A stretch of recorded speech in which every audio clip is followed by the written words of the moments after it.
Hi there, welcome to my latest 10-minute moan. And the topic of this one is an incredibly stupid piece of business done by Scottish Government, Prosecution Services and driven by the lunatics in the Green Party. So this piece of information has been shared on mainstream, but because it's not a, Hums's brother-in-law's arrested type headline, it's probably not been picked up by a lot of people. So I thought I would share it because it just gives you some good insight into the complete lunacy of the SNP, which to be fair has been driven by the Greens because they've had to go cap in hand to them to actually retain power in the Scottish Government by going into coalition with them. So the particular piece that I'm going to read out to you is from the Daily Record, but there's a lot of different outlets covered it, and I'll put a link to the Record article in the description, to be fair to them, and I'll go through the article and then I'll give you my opinion on it at the end, which this thing's crackers, right? So it revolves around, the headline is Crown Office £3.5 million taxpayers decarbonisation refurb will take 1,000 years to recoup the costs. The scheme to fit electric heat pumps and improve installation at Elgin's small Prosecutor Fiscals office is being carried out despite average bills of just £2,500, that's per year. The Crown Office has admitted it will take 1,000 years to recoup the £3.5 million costs of decarbonisation refurbishment at one of its bases. Elgin's small Prosecutor Fiscal Office has been given a taxpayer-funded upgrade which improves which involves improving installation in order to rip out gas boiler and replacing it with one of these heat pump things that they're all going crazy about. But the scheme has been branded utterly ridiculous as it emerged the estimated annual energy cost of saving just £3,885 per annum, meaning it will take a millennium to pay itself. SNP MSP Fergus Ewing said, "This Crown Office scheme involves utterly ludicrous expense to the taxpayer for minute benefit. According to these revelations, these annual savings will only be £3,885, and as the total costs of the work are £3.5 million, it will take nearly 1,000 years to recoup the benefits, and that may not even take into account electricity running costs." Figures released through Freedom of Information show the Elgin project is costing a staggering £2,342 per square metre, despite the annual gas bill averaging £2,500 per year, £200 a month. The Scottish Government wants to ban gas boilers, and a backstop date of 2045 has been set for all homes to use zero direct emissions heating systems such as heat pumps which run on electricity. But based on the Crown Office budget for Elgin, that would mean a tenement flat of 100 square metres would cost £234,000 to convert, while a 150 square metre house would be £351,000. Ewing added, the astronomical costs of this misguided policy would be devastating for homeowners. If the costs of decarbonising older types of properties like this one are around £2,342 per square metre, then people would be hit with bills running into hundreds of thousands of pounds.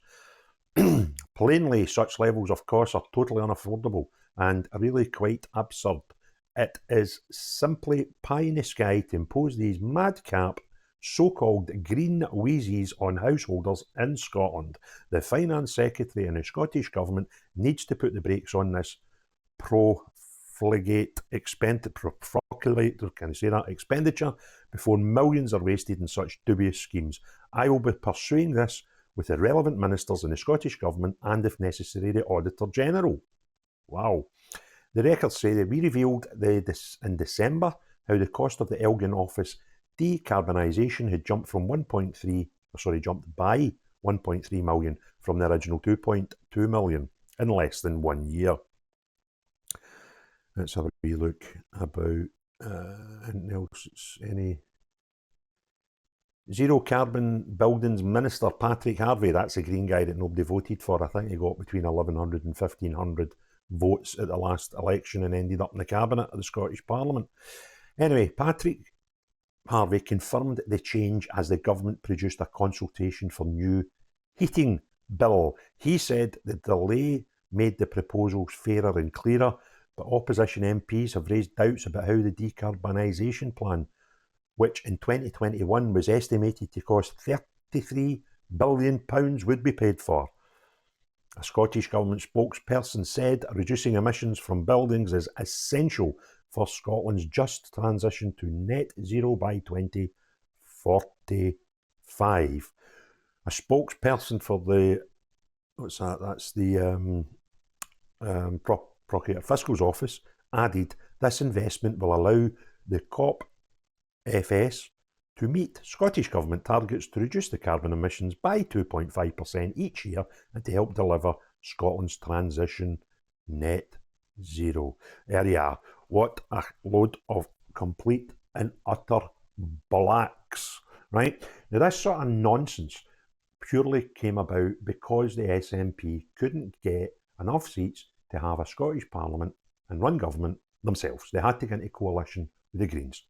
So the Greens then became the kingmakers in the whole deal, and they put some stipulations, and one of the stipulations was they had to have a certain amount of people on cabinet, and they would be allowed to push through stupid bills like this. Now, the thing that gets me is, and another thing, as you can see now with Ewing coming out, an SNP MSP coming out and showing total disregard for all this nonsense, and I tend to agree with him. It just shows more splits in the party, and I quite believe that he'll not be the only person in there right now at Holyrood on an SNP bench who isn't questioning the the common sense of actually being in bed with these Greens. It's bonkers. But one of the things that got me when I first read this article is the original plan budget was 2.2 million. It's been up over £1 million since then.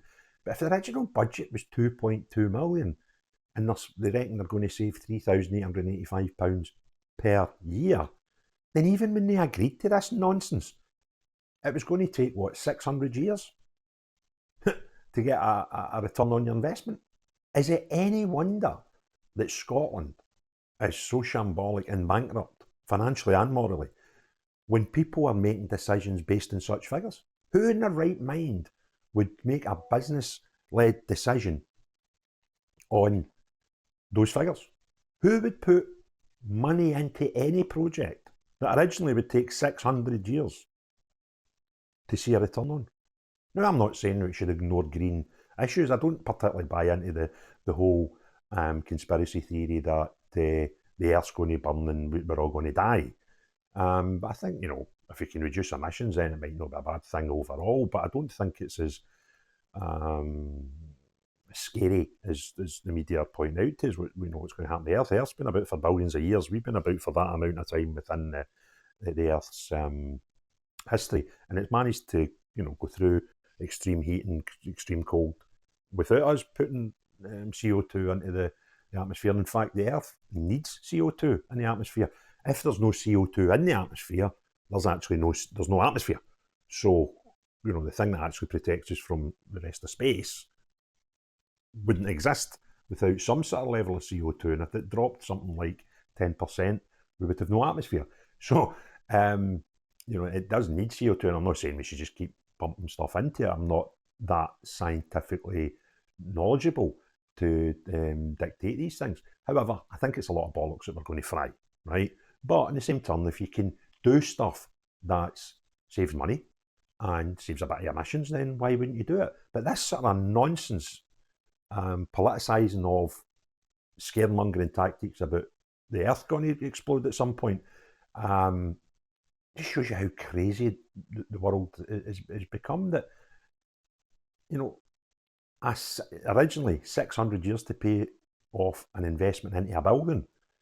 And I'm not saying we should blow up buildings, but to build a net zero a carbon-free footprint building would probably cost a lot less than that. The world has gone insane. But a couple of points that are in my head: the lunacy of the decision, the absolute stupidness of the Greens having this level of power in Scotland just because the SNP didn't want to let somebody else have a coalition government and a wee shot at govern the country. And more splits within the SNP, because see, when Salmond or Sturgeon were the leader in the SNP, nobody, bar none, would contradict policy or ask questions about government. Now that you see Ewing doing it, and he's not alone, excuse me, I do beg your pardon, it just shows me that there's more cracks, and these cracks are down to one thing. This isn't MSPs and MPs just suddenly becoming conscientious people. This is MSPs and SNP MPs figuring out that their gravy train might be ending soon. And now they suddenly want us to expect them, they've just suddenly found a conscience. The only reason you've found a conscience, anybody in the SNP, Mary Black, a lot of them, that are suddenly becoming outspoken about the SNP, is simply the Self-Preservation Society. Because you know, as well as me, regardless of which that Flynn crackpot down in Westminster says that he actually wants to get more seats in the next Westminster election, with recent polls suggest he might be down to about 17 or 19 seats, the rest of normal thinking people know your time's up and the story ain't getting any better. And now the infighting starts, the self-preservation starts, the talking out about policy starts. Why we's not doing this for the last 15 years? Because you said a cushy wee gravy train, and it's led to this nonsense. £3.5 million getting spent to save £3,800 a year. All this bollocks only came about because you guys wouldn't stand up and talk about anything that was wrong in your party, in your governments, for a decade and a half. And now he's on bother. You're all deciding to come out the woodwork and talk about Nicola Sturgeon and talk about the party and talk about how, the cult of personality within your own party, all this nonsense is still coming out. Well, it's nice to hear it from you, but I ain't buying your bullshit, because you've all had your cushy wee jobs for a long, long time and sat and said, hee-haw. So Big Craig ain't listening. All right. Anyway, if you enjoyed the podcast, please give it a thumbs up. If you want to see more, hit the subscribe and notifications. And if you're looking for some more videos to watch, there'll be some recommendations in the corner here. And I would really recommend watching the £750,000 one with the Gaza if you've not watched it already. It's getting a lot of views just now. But most important of all, have a great day. Bye now.